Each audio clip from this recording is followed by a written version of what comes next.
Rojavayê Kurdistanê bi xelekekê dû ji bernameya Roj Baş Kurdistan em li pêşberî we ne.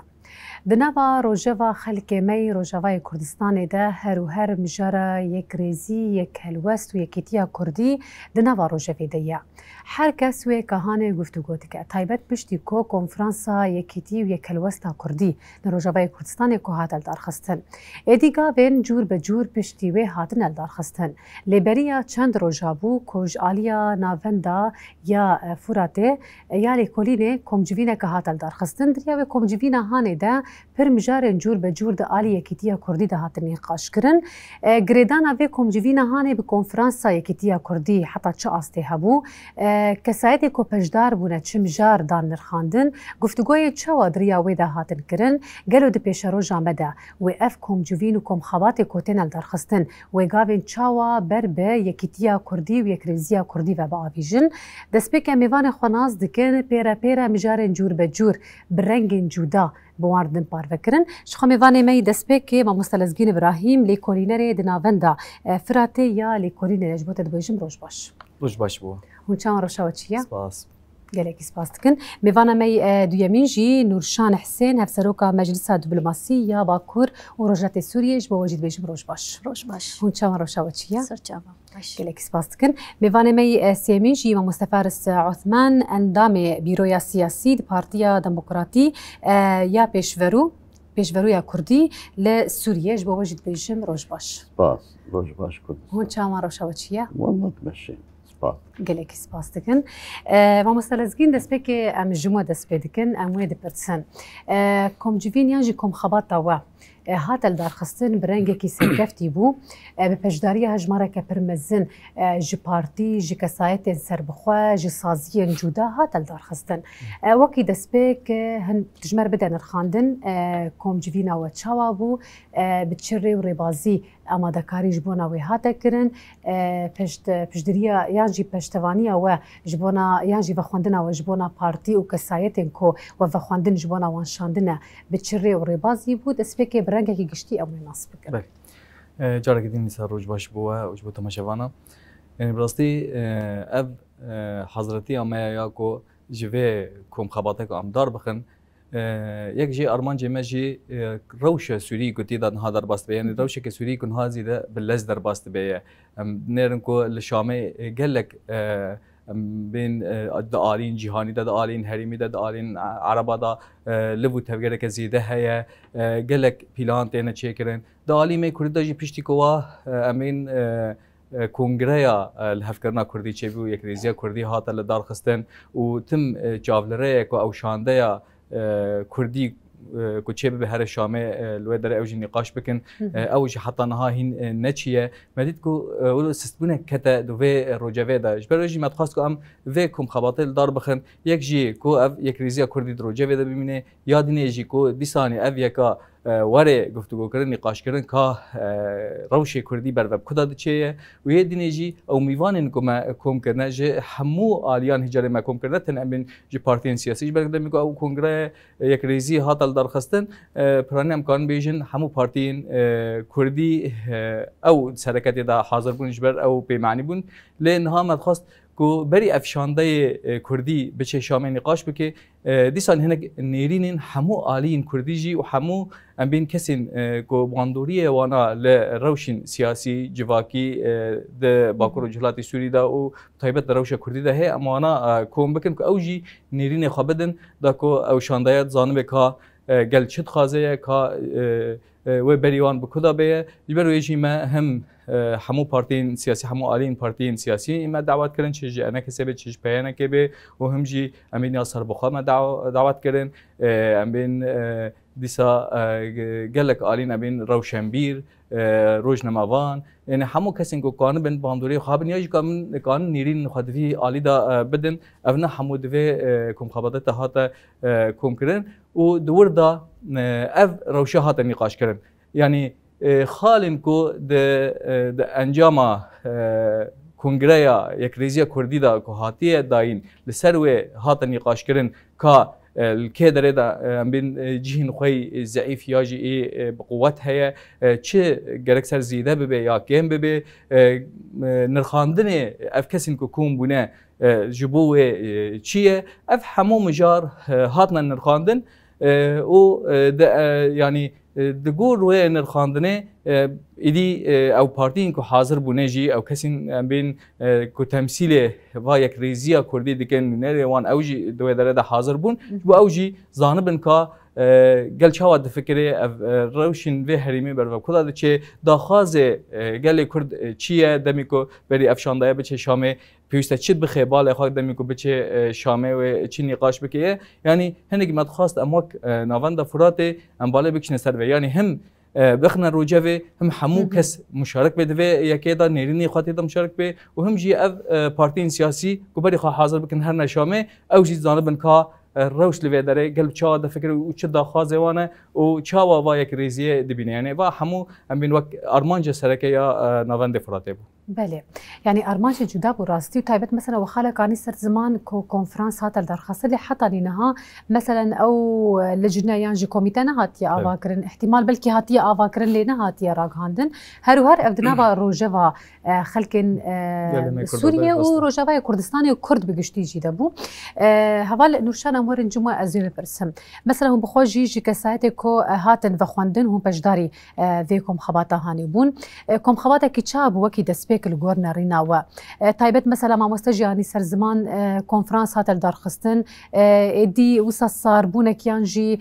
كم زياده بلكي نقاشن تايبت يانجي قرتي لسر راغاندني وهر وكيدنا هاتن كرن كم خوات هات الدرخستن هو جي بجداري بيبون بجداري كي تشاوا بو بتش ارمان جيبو و تشاوا كم خوات ديتيا يعني براستي اف كم خباتا كوج آلية ناوندا فراتيا لكلنا هاتيا لدار خستن گرنگيه كي خو هبو جبركو بشتي كونفرانسا يك رزي ويك هلوستا كردي هات آوا كرن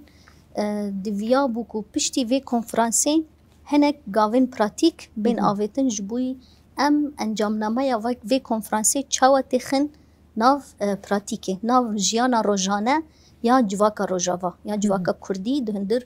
سوریه دا یعنی کنفرانس براستی از دخوازم دسپیک وی بیجم کنفرانس با آوایی کی پر دیروکی هات مشاند یعنی کنفرانسا یکیتی و یک ریزیا کردی لروجاوای کردستانی وکه گاوه کی دیروکی د جهان د جیانا کردان دا لروجاوای کردستانی هات آویتن کو اف کنفرانس کتا روجوا گشتی کردستانه هر چار پارچه نوی و دیاسپورا کتا روجوا سوریه کول سوریه کرد چه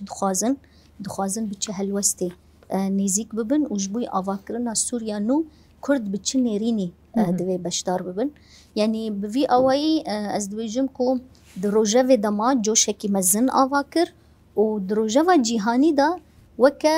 نوچه کی سرکه لیسته یکمین یا کو جهان یعنی تداوله و دکه هاتبو دیار کرن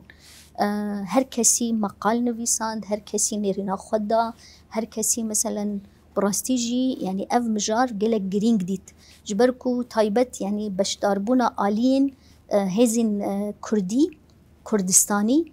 جبوی کنفرانسی مثلا وكا هزن سركين لباكور لباشور لرجلات بقشتي مثلا هزا ريفبريا كنكي كونغرا نتوي كردستاني وحمو آلين جارانتور ينكو جالي كواليسيونا ناف نتوي وتدا كونفرانسي دا حاضر بويا وكا بشجريكي ناف دولتي جي كونفرانسي راه ديتن اف غافك ديروكي بوكو حمو بارتيين سياسي لرجاوای کردستانی بیک هلوسته بیک نیرینه دا خوازین خواه به بلگه کی فرمی دیار بکن کو ایدی نه به پرچکری نه تک و تک با آوائی کی یک بشداری آواکرنا سوریا نو ببین وکه شریک آواکرنه نه اف کنفرانس راستیجی گاوک دیروکی بو جوشک مزند ناف جواکه دا آواکر و جواک دخوازی خودی لی درکوه يعني بقشتي جبوي ويجي اف كوم جوينا كو هاتيه تشيكرند ناوندا لكولينا نيافراتي يعني او جارك دن او جوشات دوباره کر جبوی کو اف کنفرانس ایدی درباسی ناف جواکی ببه ایدی خودی لی درکون ایدی شیوازن پیک آنینا خالن کو د کنفرانس ده هاتنه دیار کرن افنا بین نقاش کرن و گلک يعني وسا گفتگو لسر سي رونشتنان هاتن چیکرن گلک کسایتن هیجا تیدا آماده بون و تیدا آخوین هم نونرن پارتیان هم نونرن سازین جواکا سویل با آوائي كي وسا راستيجي يعني جبوي كواليتيا نقاشا جلك جرينج بو و اف خواتن بفي رنگي يعني بري كم چبونا دوندر روجاواي كردستاني كو همو بارتيين سياسي هم آلين پيانكه هم آلين انكسه كو دهولك دا رونن بهفرة نقاش بكن حتى ناكوكي خو بهفرة يعني ديار بكن و دبردجي بيك آرمانجي بيك هلوستي نيرينكي بدن اف مهم بو يعني براستي يعني آماده بونا في كومجويني وك ما مستلزجين جي قوتية يعني همو آليان تفلي بون چه بو همو نقاش نوصب يعني بمعنى كتن ناف روجافا كومجويني وهر كس لبنده يكو انجام سرکه کنفرانسا کردی کو شانده کی کردی هفبش چه ببه و بچه دیالوگ لشامه بکی و ایدی تک هفدان استاندنا يعني براستی اف مجارکی مهم بو و يعني ام بهيفينا کو يعني اف کنفرانس اف کمجوینه کو چه بویا بفي رنگی هین دوام بکن يعني خباتن کو ده ملي يكيتيا كردي ده نتني بس يكيتيا سياسية كردي يعني ملي چاندي ملي جواكي ملي هنري همو آلين جياني يعني يكو ده روجاوا ده نها شورشك هاتي الدار خستن يعني ده ملي كردواري همو ميلاد ده وصاب بيك هلوستي بيك هماهنگية قاربن بهفرة بخبتن وقاربن في يكيتيا كل هندر کنفرانسا یکریزی چه بویا در باسی ناف جیانا روزانه یا جواکا روجاوا بکن. بله. ما مستفارس امورن جمعه ازواجی پرسم. مثلا هون جواکی پارتی پجداری بونا. دست بکه یعنی بریا کو امورن کم خواته یا جی کم جوینی وقتی کود بیجن دست بکه جبنا کنفرانسا یکریزی و یکیتیا کردی. مثلا هون وکی پارتی هون چاوا دبینن جبر کو کم جوین و گاواهان تمام دکا. دست بکن وی کنفرانس هانی هون چاوا تقییمه کی چاوا دینیه بچره و ربازیات درخستن شخوا انجام نامه و مخرجات ویجی هبون مثلا سروی عرضه يعني جبر هوجي وكي بارتي كي سركاهم بشتاري ويبون ازوي سدماوي ويد برسم السروي عرضي حتى تشاس تي بيك هاتيه بيك نهاتيه هنك نخادنه دست بكي درباري وي بجاري دناسبكم جارك دير روش باش كردستان سپاس شبو دعوتنا ماوه راستی اجی و کباری خواه تبلی وانا دبن کاری گو هات کرن کارک پیروز بو گاوای کمین گو کرد سوری کاری بون شپنجی و هفته طال 1955 حیات 1925 گاوای کمین آیک ریزی و هل یک هلوستا کردیات آبیتن گاوک پیروز بو ملتی ما شعبك مظن نهري مقوشك مظن نهري شبرولوجي امشي وك بارتي شخواه ام خدمين نونري في ملتي هاني ما دام نونري ملتي تيجي هي فيو دا خوازي ملتي خوا بيك بين شبرولوجي باوريا مده قابك مظن بو وكارو خباتك مظن جيرات كده و سباس جو اي اف قابا هاني بسرخستن نافوانا شي بارتي امشي ناف دبو وكنونر وك اندامي كوميتا آماده كار تنشتا قال لك كوميتي دبي كار خباتي هاني حاضر بون ما يعني دباوريا مدم يابا حري قرن جو ما كاريبو ام سر هفدو بكن شلو ام وين رينا هفبش يعني شبينجي وحفتا ده حيان هاكا دوستي ما جارنا براني جارا دجمين اما بيجين ام نظام كرد چت خواز وقتا نخوازن تشكي بدن كردا تبي هون كرد صد بارتين هون بينجي بارتين هون نظام امزان هون چت خواز واشخا ابجي بهانا رجيما بعثبو وابر رجيما نهاج بهانا وابو قلت له دا خوازي كردا نيك مكاريبو بري كونفرانس وك بلغاكي ام آماده بكن بلكي هيبيه ملتي ما برانيتي دهاتن بلكي نور نلقور داخوازي قالك بارتيابون ونوانات بارتيا ديمقراطية بيشبرو كرد لسوريا بس مكاريبو سري صدي حفتي حشتي شهبيه خوا وشهبيه ملتي خوا تخن في بلغاها نيدي او بلغجي بلغاك ديروكي جاراي كمين كرد لسوريا جي خلقي خارج ملتي خارج جي شريكي خارج بي ولاتي دي بيجين دخوازي ما أب يازده خالبون بس باوريا مد خالا حري جرينج بلكي بالا راقاندني نستنجي جو كرد شاوا لآبا كرناها سوريا دار بشي نتوي بشي وطني بري امتيكا من خالا كردي دي ما امشلو سوريا تخوازن امشي سوريا تخوازن يعني نوك ريجيما باس ونوك أبي تندرا إيرو جو هاتني تخوازن يعني يك آلي يك رنجي لسرمة بمشين كا أمكش بريها بن أمكش مسلمانا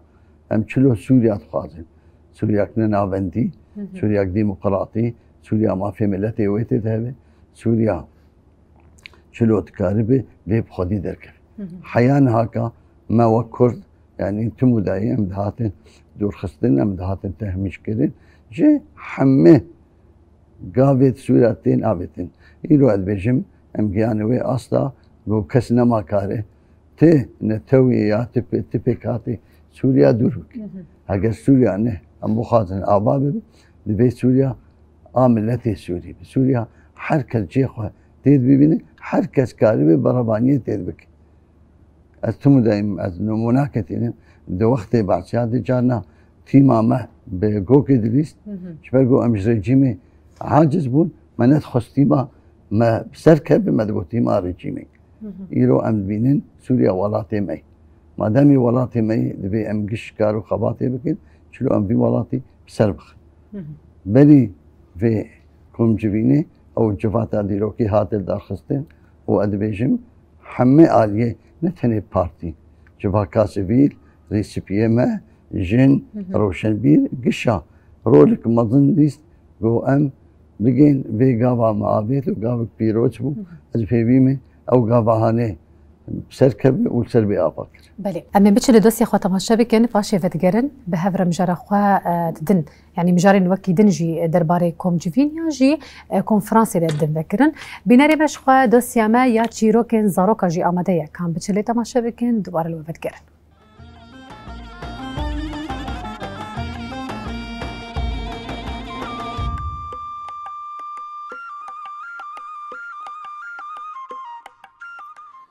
تماشاوانی خوشویست هیجا و دلال روش باش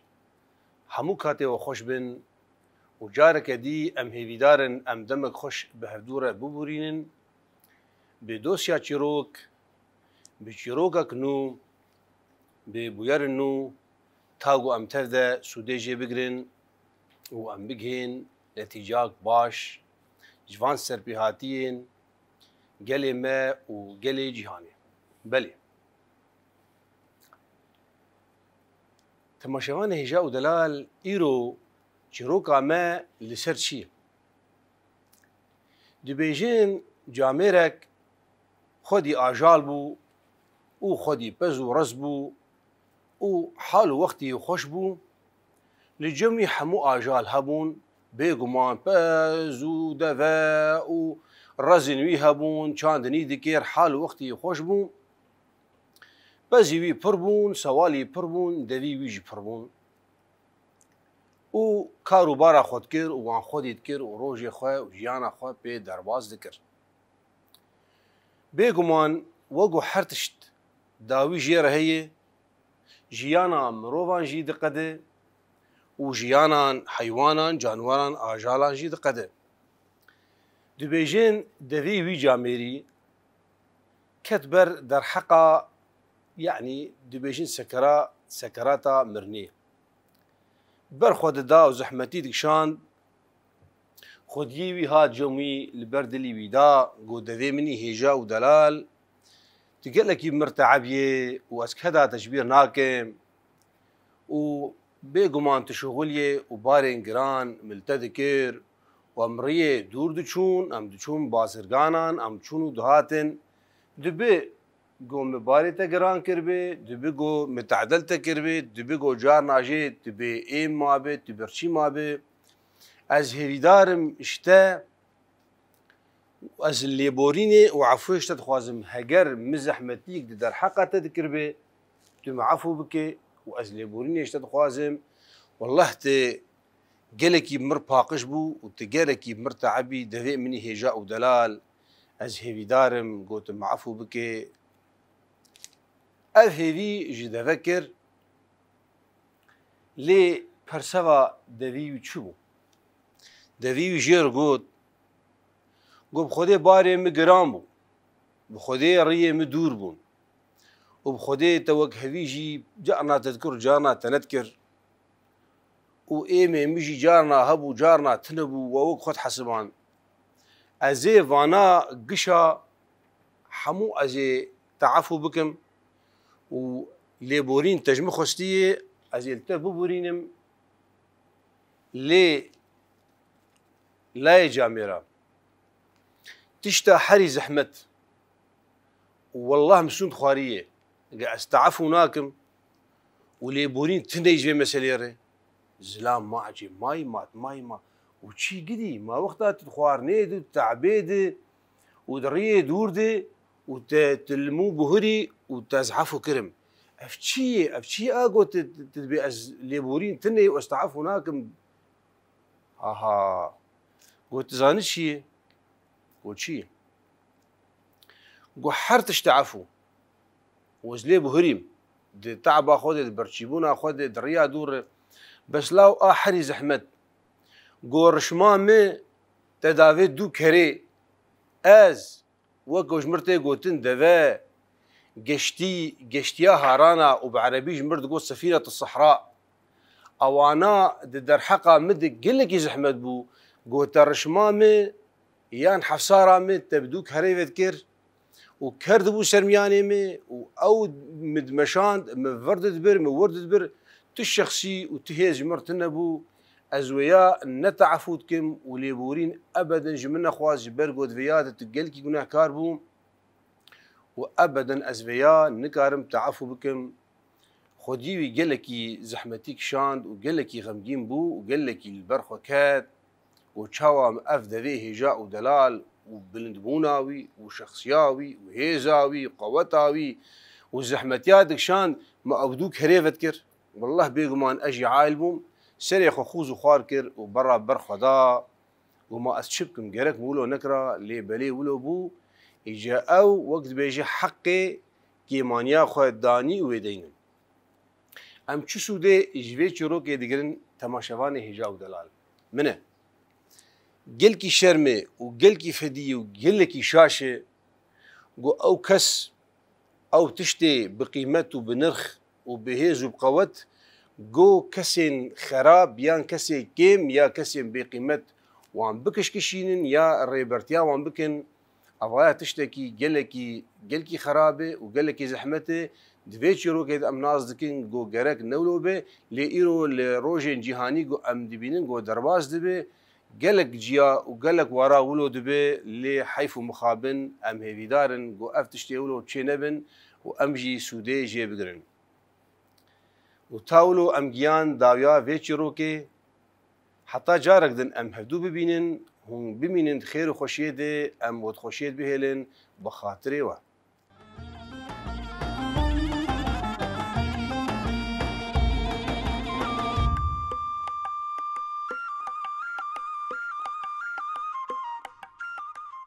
بینەری مەشخوا ئەم ژێ دۆستی خۆشی vegeriyan ئەم جارە خوا بە هەورە بەردەوام دکن مامۆستا دووبارە vedigerin cumwe ez wê dipirsim wekî navend اف گاوا سرکه آویتن جبر کوج ارکو بسیون خودیتن لی اما وکینا وند دحموگ شدان کل روجوای کردستان چه دبه مجار جور به جور تخن نوا روجوا خوده استخوازم و بپرسم مثلا ودنوا نرخاندنی خوجی علی سر زمان ادی او مجار کنفرانس دنوا روجوی ده پچکی دور کت لگور نرینا و سدم چیه وکی دسپیک لگور نرینا وی کسایتی هگر کن بین سر زمان سدم چیه و پیرا جدنا و ویکم خباتا هانی ده تمام کرنا و پیک هات آن پیک نهات. بله یعنی راستی گور ذات شوپاندن اما در روشی سوری داد روشی جهانی نیرین کنها لسر سوری درد که ام بین گاوین کنها دولت حریمی عربی ترکیه هر وکیدین دولت وکیدین یا اروپی وک فرانسا بریتانیا و امریکا جی به تایبت چاوانها نیزی شامد بنه چیزی شامه دخازنه دیالوگن کلوه درته چیکرن برداب کدا دچیه او لهمبری ویجی چاوال کردا دنیرنه یعنی اف یکا هیچ کو ام بهلن بالا فزیده بکشینه لسر یک ریزی کردی کو ام زیده به هیز بکن و تیخنه روجا وجبر جهان همونها بالوان اساسا سر کردانه این راست شامه دخازه لی بالا که زیده لسر کردان و کرد چروله بلیزنه نه تنه دی سوری دا در روجلات ناوین بکشتی دا و چروله بلیزنه یعنی وره بالا ما کنها ده پشتی کتنا رژیم مدید کو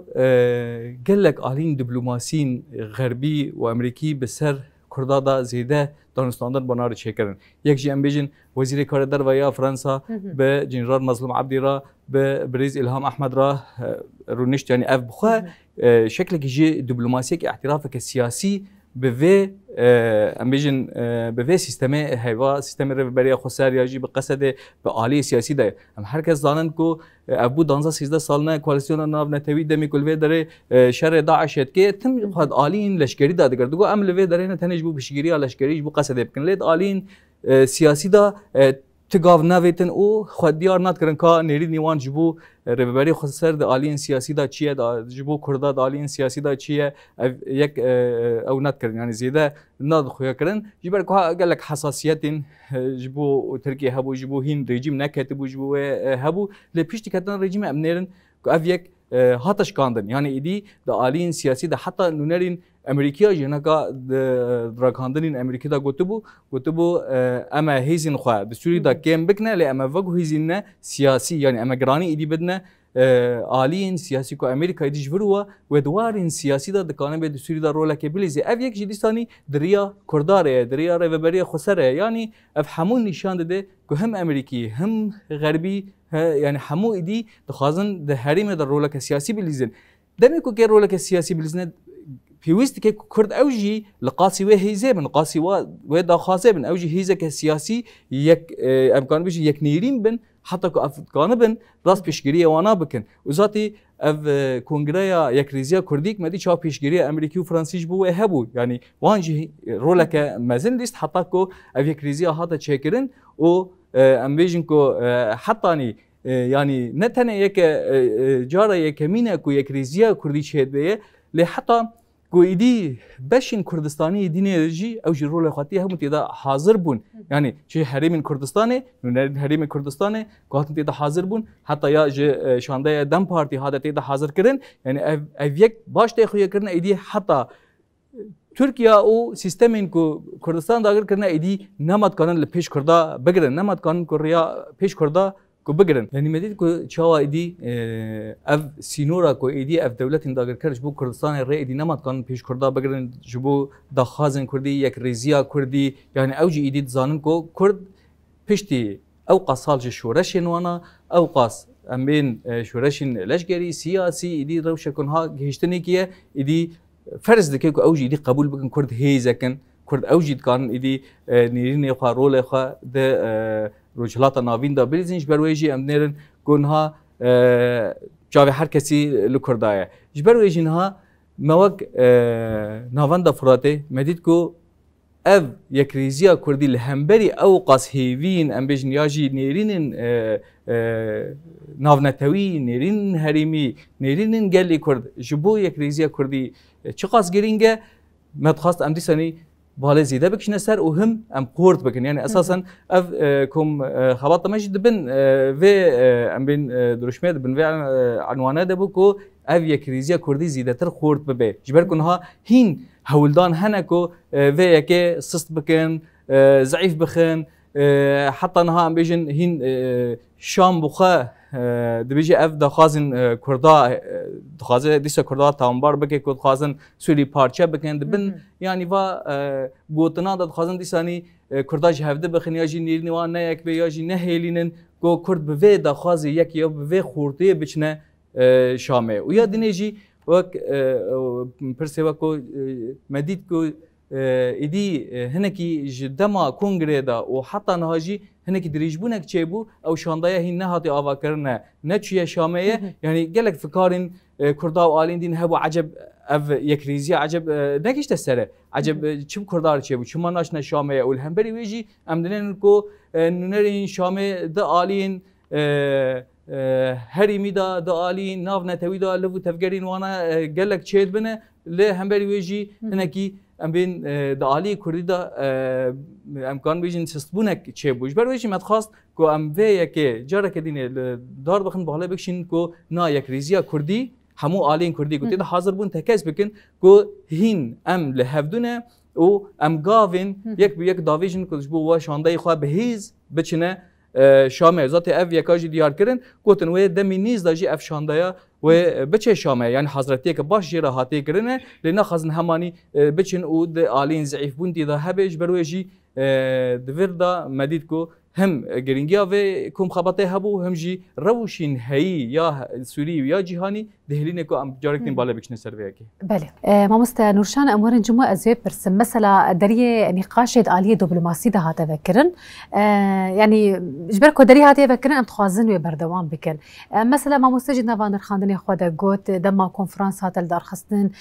بدلکی فره اوی کهانی جالیه درویجی هاتن قبول کردن و جد نوان خاندنی خود گوت مثلا کنفرانس کمین یه دیروکی دم هاتل درخستن بونو چای کمین سر قصد جهانی که هر کس وید خست نوارو جب خوا و نقاش دکر دالیه دیپلماسی دمیناک اوی کهانی دوباره استخوازم ناس بکن برنگ کی برفره چاو هاتا پیشوازی کردن کم خبات جی مثلا هاتل درخستن بریا اموجر کم خبات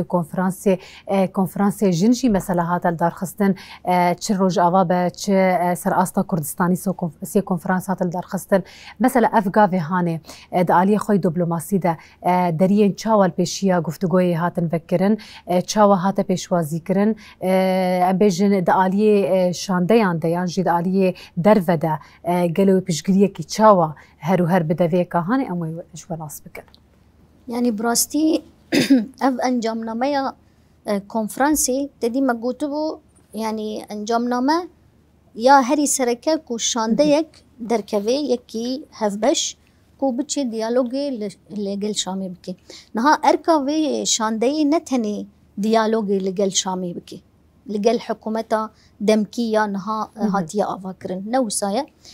بگشتی يعني خباتك دبلوماسي البيشيا في شاندي هي خباتك كو كارب هم بآلين كردستاني هم بهيز وبارتيين سياسيين د كردستان د هر سه پارچين كردستانيين ديتر دا تايبت بآلين ين گارانتور يكو كار يعني اليكاري دانا في كونفرانسي كو بيچكرن و هم بآلين درورة يعني بآلين مثلا امبيجن دولتين روجافاي دولتين عربي بگشتی يعني دولت هرمی لویداره کاربن يعني خباتك دیپلماسی بکن کو داخوازن کردان دوزا کردی لسوریه با آواهی که پشگیری بستینن کو بیچاره سر کرن جبر کنها ام دزانن يعني خلاص سرکه یا کو پرسگریکا سوری چاره سر نابه یعنی آلوزیا سوری هنا پشتی کتنا رژیما باسی هنا دوام دکه نه چاره سرکرنا پرسگریکا کرده نه چاره سرکرنا دوزا کردی لروجاوای کردستانی لسوریه يعني نها افقا سال دريج کو کرد بی مافمانه بی هیزمانه بی اراده مانه ناسنامه وان جوان هاتیه دزین و بگشتی يعني محرومه چانده خوشیان کرنه دوی ولاتی دا جبوی کو اف جاره که دن چاره سر ببه دوزا کردی جنوبا بين نقاش كرن تيكافي روجافا دستورا كوتي آفاكرن لسوريا اف تشتكي قلق جرينجا كو فيش عندي خباتكي مزن لبيشيا فيش عندي هيا كو كاربي يعني تشوا خباتكي دبلوماسي خباتكي سياسي كو كارب بحمو هيزان را نتني هيزن سياسي هيزن جواكي هيزن كو قاعدة جماهيري كو كارب خباتكي دبلوماسي بكي بدي ناسكرن كو داخوازا كردا داخوازا يعني ريبازي چاره سرکرنا دوزا کردی لسوریه چیه و اف مجار وی گلک باندورا خو لسر حمو ملن کردستان بکه يعني نتنه نها اف گاو لروجاوا هاتیه آویدن ام دزانن کو پروسس آشتی لباکوری کردستان جی دست بکریه و گاوین مزن هدی تین آویدن اف يعني وساوي باندورا خو هم باندور بکه هم باندور ببه و باوای کی کو پرسگریکا اساسیه لسوریه چاره سر ببه نها پرسگریکا کردا دوزا کردی لسوریه چاره سر ببه و باندوره کی مزن لسر چاره سر کرنا حمو آلوزین سوریه جی ببه يعني نها ام دزانن کو هینا جی تندی کشتن کومکجی بردوامن لسوريا بردوامن يعني حتى نها الملي الملي ساحل براوي الملي جي باشور سوريا لجي الدروزة لجي لقلك جي نجور بجور حتى نهاجي هنا تندي بردوامة هنا أو ربازن انتقامي كو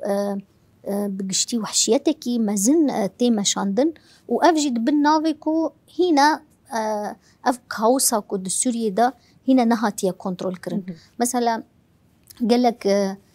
دفي مليدا ام بيجن غافين جرينج ومزن وزو بلزدين آفيتن ام بيجن ها للسوريين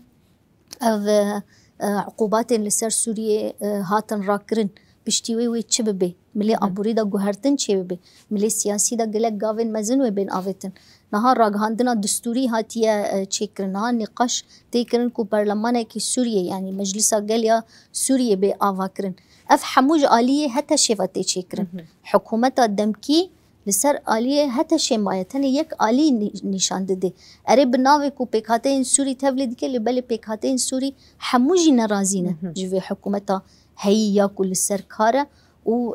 چند سال دانا خواكو قاربي يعني آواكرنا موديلا سوريا يانو چيبكي گر حمو پیک هاته این سوریه نرازینه يعني كردن و عربن و حتى مسلمان نرم حتى مسيحي دروز علوي حمو پیک هاته این سوریه دخوازن گوهرتنه که ده اف رژیما دمکی یا کو پشتی کتنا بشار الاسد هاتیه آواکرن دخوازن گوهرتن تیده چیبه جبوی و کرد دکارن دوی داره ده پیش وکرولکی پیشنگ بلیزن جبوي وي ام دزانن يعني ام موسى بينا صدقن كو افشان ديا كردية كو انجاما كونفرانسي دا دركوي قلق كارو خباتن جرينج البيشياوي هنا كو حتى ببيكهاتين سوريا دانو ستاندنان دس بي بكن كاربن هر كسي ببينن كاربن دا خوازا خوا نشان بدن وكاربن چاوا بكن يعني اف حتى نهاجي مخابن بشتي كتنا ريجيما باس حتى نهاجي او توانبارية كل سر كردان هاتية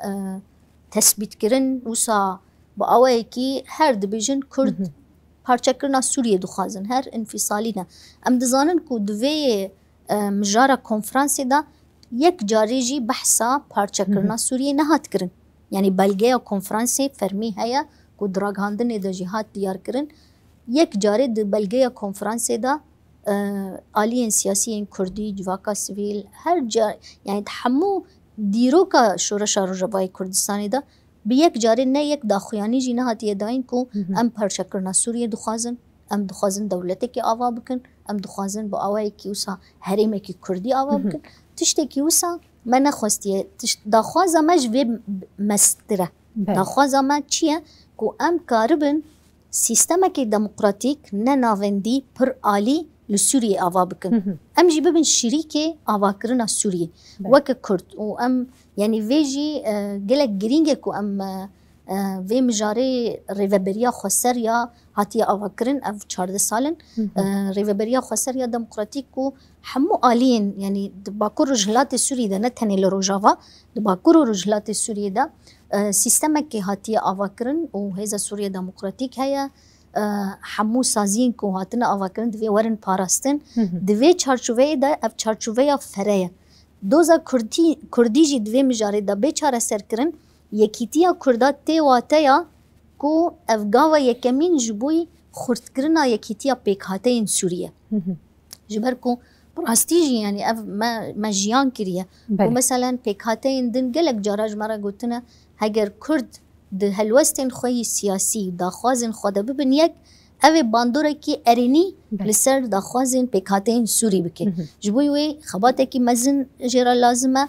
ده همو آلین وی ده گلک رهندین وی هنه یعنی بله ام دچن دوسیا خو تماشا دکن پاشه ودگرن مجرا خو به هفره بردوام دکن بینری مش خو دوسیا می گوتنی پیشیا جی آماده یک کامل تماشا بکن دوباره لو ودگرن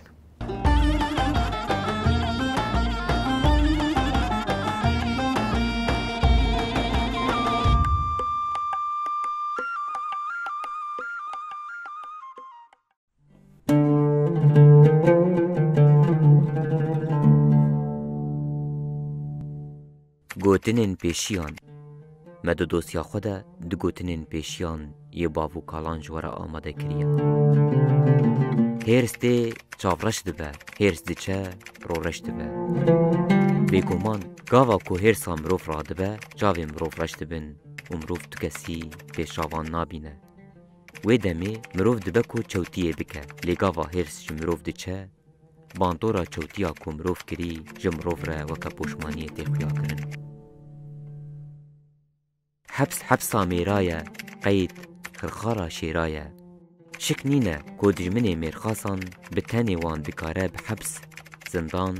قید و بندان صفت بکه لی اوتن گزاری جمیرانی میرخاسان توش تکی داناخه وان میرخاستر دکه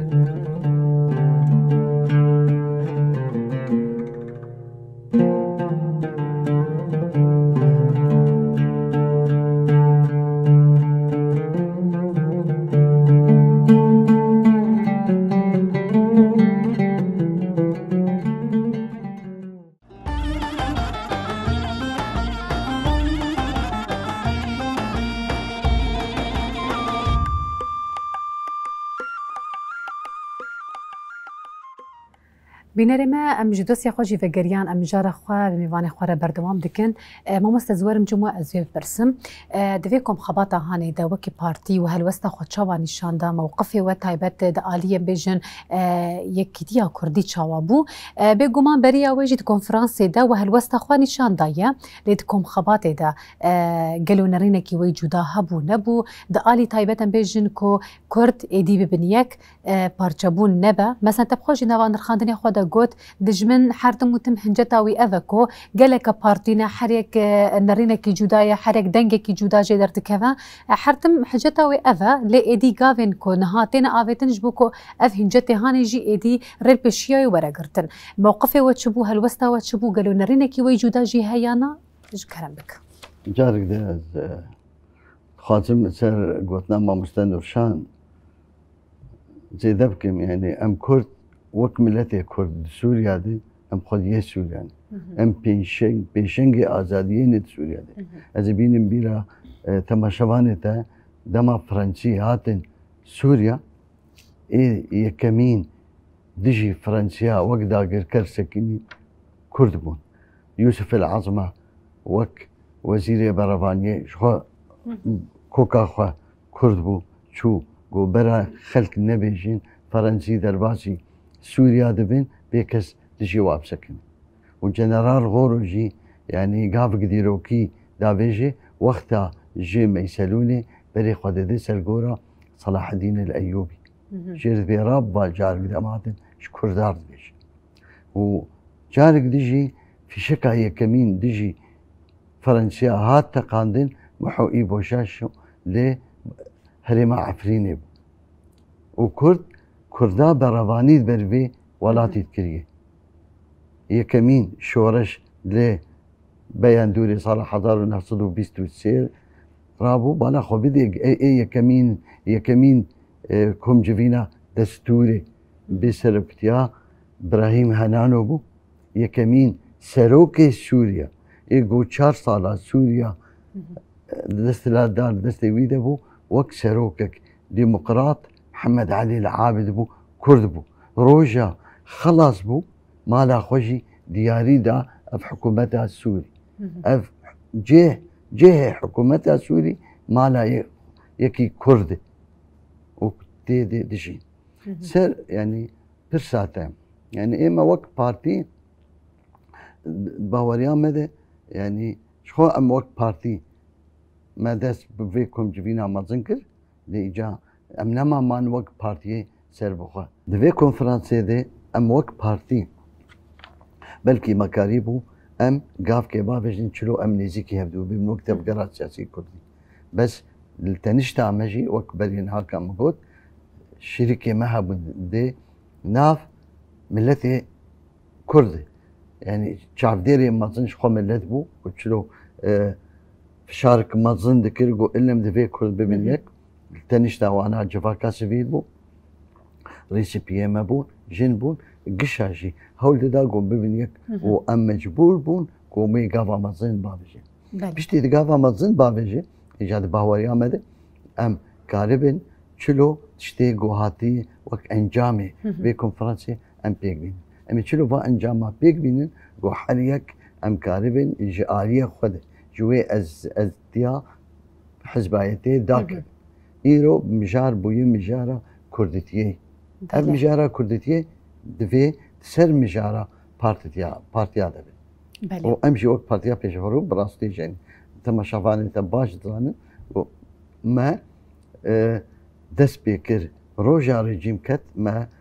هول داغو ام ضغطك ما ظن بكن الا ما ببنيك ما دس بيكر ما ندوات السياسي شيكرين ما هفدي تنكرين ام لخلكي خو بقريان ما نرينا خلكي خصطان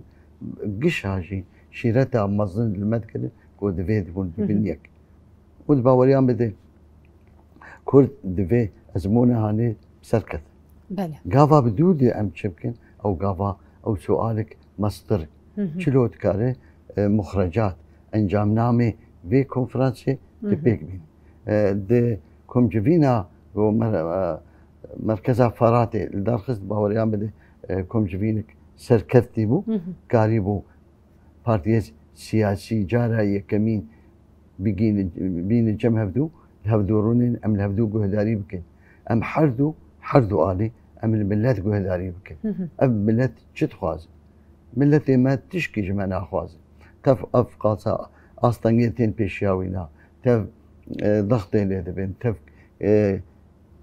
كيمانيي جو ام وك دسهلا دار ام تير درباز بن ملت قشي دياتينا عليكي شمار دبيشي دبي هون ببنيك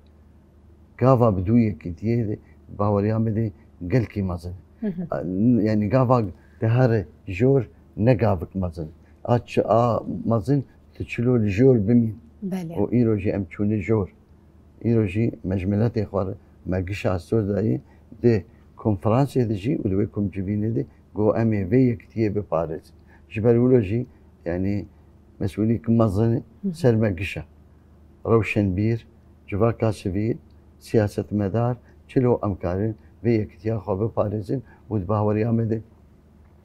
إيرو درفتها جو أم بباريسين ام چلو في كتير بباريسين وحريك شما جي برجواندية ازرتية داكفي ام برجواندية ملتي خوا تيخن بيشا خودي ويشاغي امي كاربين بسركبين و درفتجي إلو هاي باوري عمد بله ما مستا امور جموع ازواجي برسم مثلا الجورنر نوا ددما بيجدا ويتشبه بقلو طيبت مثلا ودنا فان رخاندني خوادا قوت وقوت كوميتا هاتية آفاكرن حتى آستكي الجور شو باندناوا وبشتي كوم خباتا وكو بداوي بوش بركو مثلا بيجي كوم خباتا و انجام نامي ويد داوية دا نين بون اما دي بيش روجي دا الجورنر ناوا بشتي حردو غافين سركا يانجي امدكار ميج بركو يا جنجي هابو كونفرانساوي حرسي غافين سركا يكو هاتن آفيتن ويد بيش روجي دا تشببا مي بكار بن دي بيش روجا خدا زختي ايدي لحكومتا دمكي بكن كو اعترافك رسمي بكدا كردا بهيزا كردا وبشهيدين كو كرد وحمو همو پێکهاتەی ڕۆژاوای کوردستانی کۆدانە اعترافێکی رسمی پێیەکردن و پێرە جی هەموو مافێن وان پێکهاتەیە کۆ دتناوە 14 ساڵادا مافێ وان هاتو بۆ خوارن و بەریاوێژی بێگومان مافێ وان ئێدی بێ مسۆگەرکردن دناوە سوویە پێشەڕۆژێدا خودی هەلوەست بن خودینەڕین و دەنگ بن. بله يعني ذاتي قابن كنها ورنا آبتن جبالي كنها حاضرتيك جبو شانداي كردي هي بتشي شامي هم بلوي شانداي كدين جيا ريفبريا خسر كو اوج همو بيكاتا جي دناف دانا و اوجي بچن شامي يعني نتنه ام بيجن نيرين كردو بچن شامي نيرين همو بيكاتين هريم جي بچن شامي جبو اجنها هين حاضرتيك كدين اجتكرنا جبو کوم جیوینه کن کنفرانسه که جبو همو پیکاتین با کور روچلاتی سوری جته آماده کردن یعنی وینها او کنفرانس جی پشتی کواره درخستن نیرین همو آلیان دی سوارتی دا کردن که افگلین با کور روچلاتی سوریه چود خازن او جی سیستم کد خازن چیه روشین کد خازن سوری تیرا درباس ببه چنه و نیرین وانا لسر رهبری خسر وقت سیستمی که اف 12-13 سالن شورش دا قانون اف هریما هنکی بپاراستا د قانون بهلن اف هریما دیدا شرکی نافخایی چه نبه پشتی کتنا رژیم نهیش کو دیسانی وک ساحل وک هریم دین کوم کوجی تیرا در باس ببن یعنی ابنا همو نقاش کرنه و پشت دیسانی و نیرین همو آلیان و اوجی تیکف نف شاندای رهبری خسر و همجی شاندای کو پارتی کردی جی و اوجی ور آفا کرنه و اونا به وی شکلی یعنی بنیرینه کی گران و گرینگ د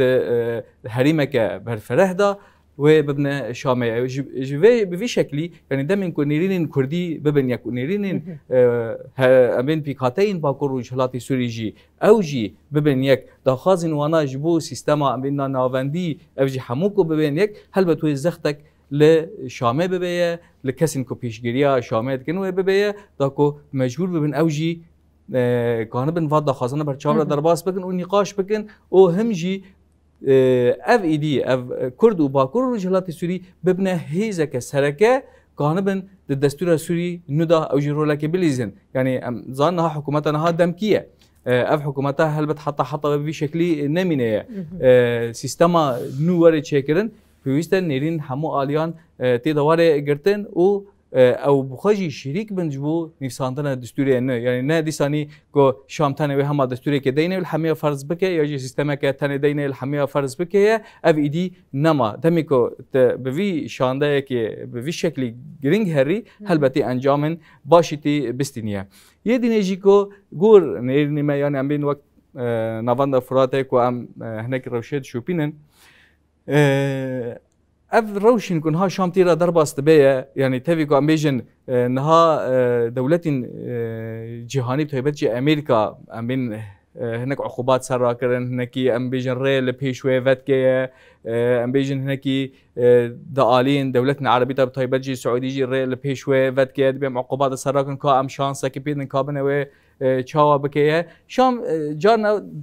لیدنری کتیه و سرخوشیه کو همه حرتش جیرا و بویه و اود کانه ایدی ببید دستهلاتدار لی روش نبی شکلیه یعنی تم شرطن وان هنه حتی دمیکو احمد شاید شو به ماکرون رونش لفرنسا حتی کنها عقوبات امریکی لسر رابون تم شرط هنه پیوسته یک جی اف کسی جهادی طیبت جی یاکو نجی سوری در کهون مافین پیکاتاین همو وره پاراستن و هر کس شریک به و شر ترور ده سوری دا وره کردن بردوام به تنبونه داعشی ده هبه امنن شام حتی نها تقاف جوانا ناویتیه تفیکو اف یک سرام هاتا ذکرن یعنی وقت قافه که ام بین دولت عربی نام تویج بو شام آویتن با معقوبات سروارا کرن اف شرط منه که هونه چی پیک بینه لحتى نها تقاف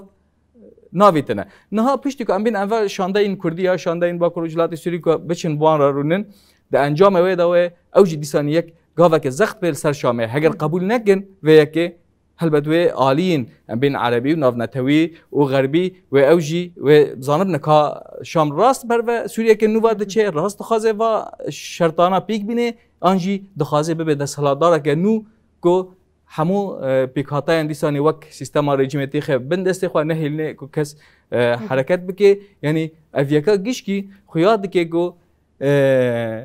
اف روشي سوري كون هاتي را درباست به دمكيه يعني چاو حکومتش دمکیه اف عقوبات لسر سوری رابونجی اوجی دمکینه وین هاد دمین پیش دا که شامای چه گاوا باویجه لگوری و بنره اف حکومتا کانه بمینه یا نکانه بمینه لگور کتے خویا کرنا اف حکومتا زحمت دکانه به شر داعش بکه و زحمت دکانه به اف کسی جهادی کجی در وهانینه برحتی کانه به وانا درخه و زحمت جی کانه به زوزو و همو پیکاتنا قبول بك ياجي داخازن وانا قبول بك جبر ويجي تدمن بيش دا و قالك زختن ديني ويل شامات شي ببنا كوتشوا ام وين بار خوش بري كو ريجيم سوري بكهوي دي ثاني اف شانسا دانا اسد وقت دولتنا العربيه السرفه بون او فكرنا الجامعه العربيه تيكلين دولتنا الغربيه جارك دينا بيرهاتنا فكرن شرطك جي خاصن تي ايران جور درخي دست خو ايجي ايران قطبكيه نهل ايران تي بمينه ليه نكانوا بكره بعد ما كان نكانوا بكره شكرا الروشه كذا او هالوشاندر روخاندر خلص راكرن جهوله اب نهار روشه حكومتها كهتا شي افا كريه دفي روشه درباست بيه يعني جير ريفتكن واما شانسه كي بدنته كا تي تشبكيه ل وقت موجوديه حيانها وكتنا ويسر خوشيه ل دمين بيش دا افيك جوان روي نمينه هاگر گاوين باش باويجن ذاتي اف يك داخاز هر كسيه بهيفينه كو شام كان به گاوه باويجه او بايك بيك بينه و همو بيكاته كان بن جهه خدوي سوري دا بگرن ببن شريك و آرامیک چه به او گل سوري ايديش و كونكوجه و روشه خلاص به له هاگر بيك نينه هل بدوي بديله و چه به بديله و همو آلين سوري همو بيكاتين و همو كسن كراست استقراري وديمقراطي وشري داعش يتكن وانا ببنى هيزا سركه لبديل وانا بنا يعني روش سوري هذا بيش تقول نيرمه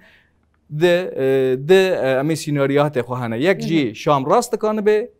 و شرطانا بيك بينه ويا ديني جي هاگر نكان بيجي هلبتوي دوا سال النيز دجي هلوشه و بديل كي واري افكر بله اموارن جموجي هوال نورشان ازوي برسم مثلا جن هر بيشنك بودنوا شورش روجاوي كردستاني ولا تاني شورش ديرو كيجي وحتى نها جبرو يجي كو بيشنك تيا فيكا هاني غافا يكمين دكر جن بو مثلا كونفرنس جن روجاوي كردستاني هذا دار خستن بريا ويجي مثلا سراسا كردستان يجي دو كونفرنسات اللي دار خستن ام هنا كي بجداريا جن دفيم جرهاني جي دجوا ناس بكن مثلا غافا يكمين دالي كونفرنسا جن هات الدار خستن جن بجداري كونفرنسا گشتيبو و جن ايروجي بجداري كوم خباتي دبا و دي بيشاروجي دجي هرو جن بجدار با رولا جن اشتناس بكم و بيرا جي مثلا جن بيشنكتيه كي تشاود بيم جرهاني دتك يعني براستي بريكو كونفرنسا 26 نيسان يا يكريزيا كردي للدار كبي بريوي ازبار دكم نيزي مهكي وصا كونفرنسا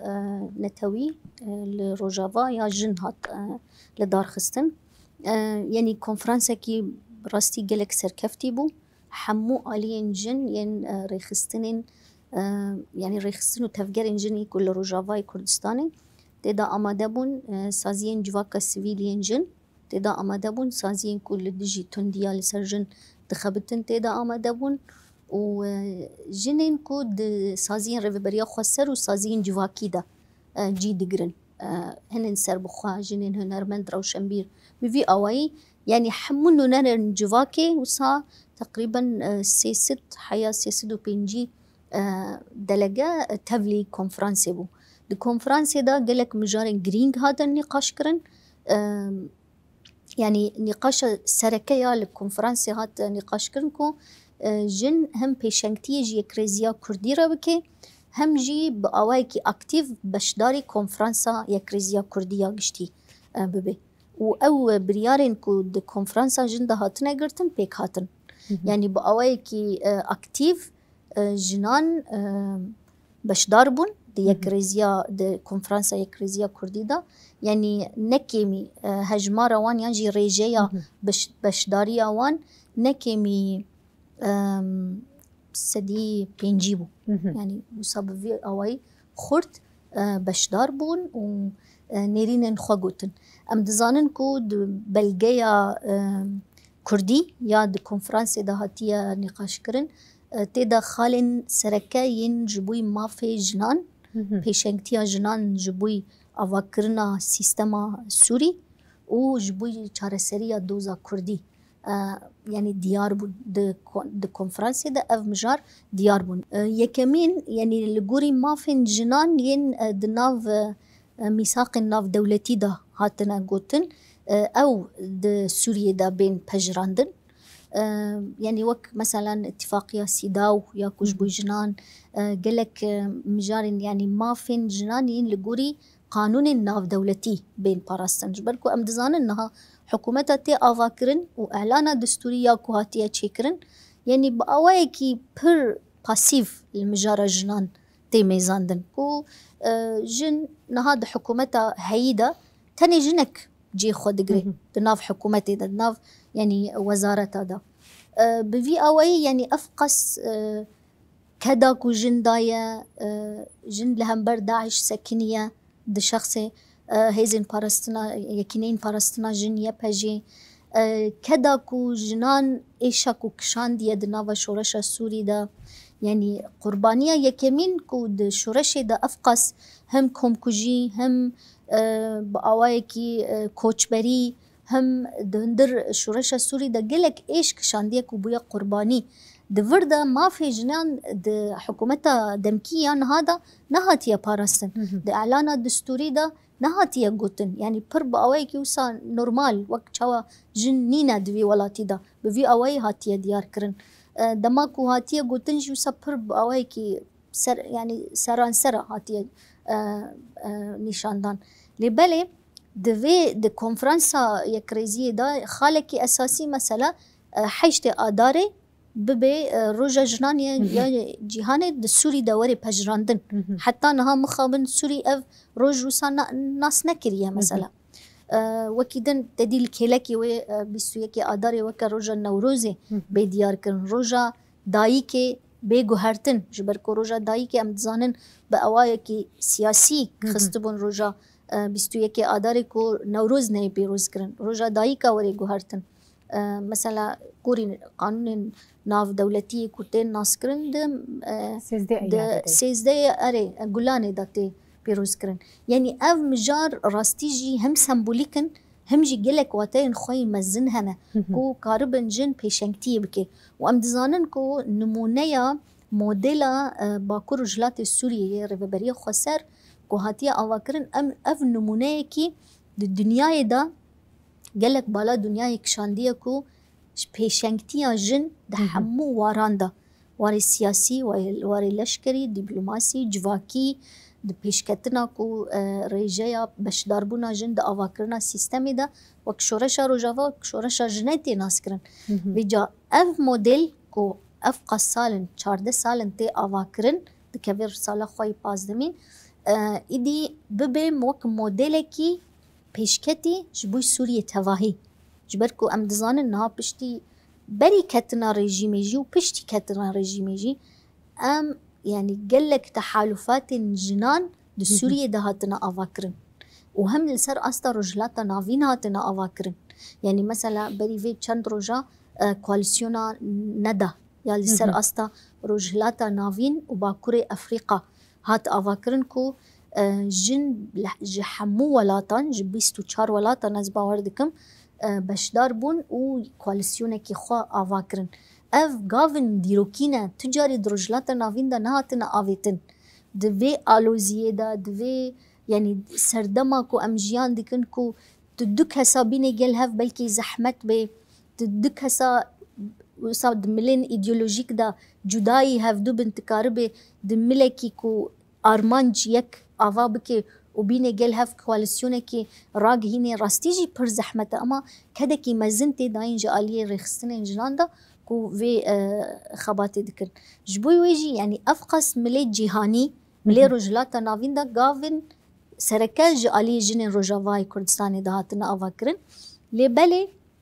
kêmanî di milê hundirê Sûrî de piçekî derketiye. Ji bo wê jî di hundirê Sûrî de niha tehalûfatên nû tên nîqaş kirin ku jinan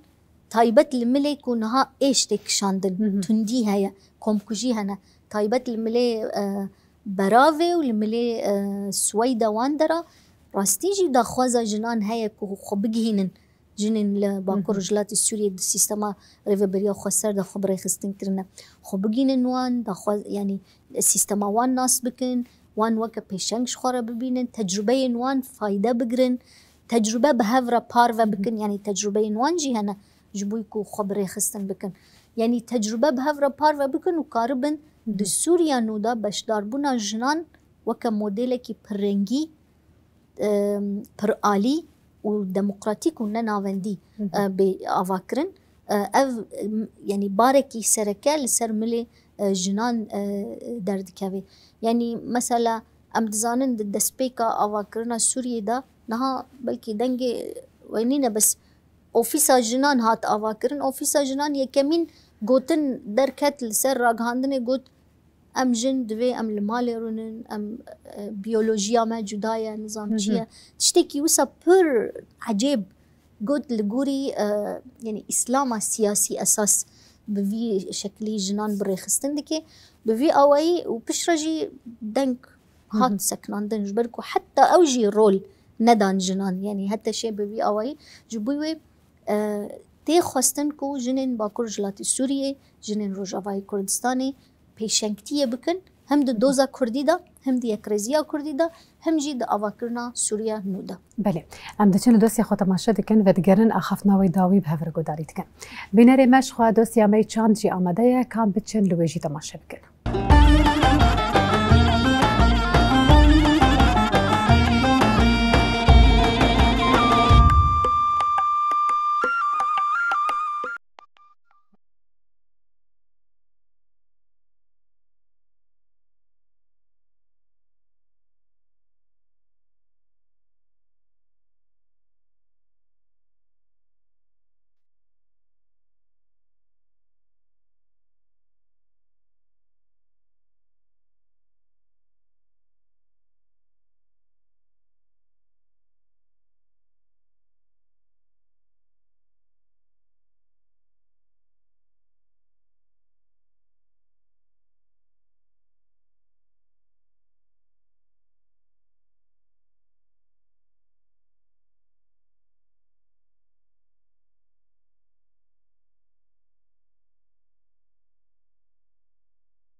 بینر مش خو ام جدوسی خوشی و گریان ها اخفنا داوی میوانی خو ام به هفر گدارید کن ما مستبخوا زهری داوی بانگوازی آنامه که بشینه کرم بک يعني بس بانگوازی می جه تفکر سیاسی پشتی کنفرانس و کم خباتا فراتل داخل از بهویم ام بمسئولیت لفا انجام با حردو کارا بسکنن ام چلو کاری بین بری ام شاند که آوا بکن لیوگر که ام شخار آوا بکن وقت تفکرات سیاسی ایجا اینو ام حوجتی لیوگر سیاسی ام مشان دامه وكما مستا اني زمان ما مستلازقين اني زمان ايد شاندهر شاندك كردي وشاندك ريفبري اما وك شاندا كردي ام درين دوزا ما في كردك بيلاني مهني يقدر دوزي اف شاندا هاني چند بن باور يامد دفي وك ليفقرك جيرهبم او مرجع هاني كيبن ده حياة بازده حياة بيست سياسة مدار وبرسياري جواكا مبن ام چون شامي بيلانا ام بسر نكد امي چبكن اكي قاوا دوا بابيج دوي وقره دوي شاندي قهداري بكن وقاوا دوا بابيج تنشتا وانا ام كاربت شاندك اكاديميسيان سبور هجر محامي بن افوكات بن محامي بن هجر زمان ناس بن هجر ديروك ناس بن روشن بير بن دفي يعني برامبري ما كسن اولدار هن اف كسي اولدار دفي يك جوانا فين بك يك دو اولدار ناف مدى بن جي خطابه وانا فين بك او جمر قد كي مهم كو امكاري بن فيغافي ببن داوي او ابا قوزيامي اف قالك سباس دكم رغم كو روشاتي تندرستي جينا وقيسي باش وجي قالك سباس دكم يبورنا خوشتا وجميفانا وجتمشوان قالك سباس دكم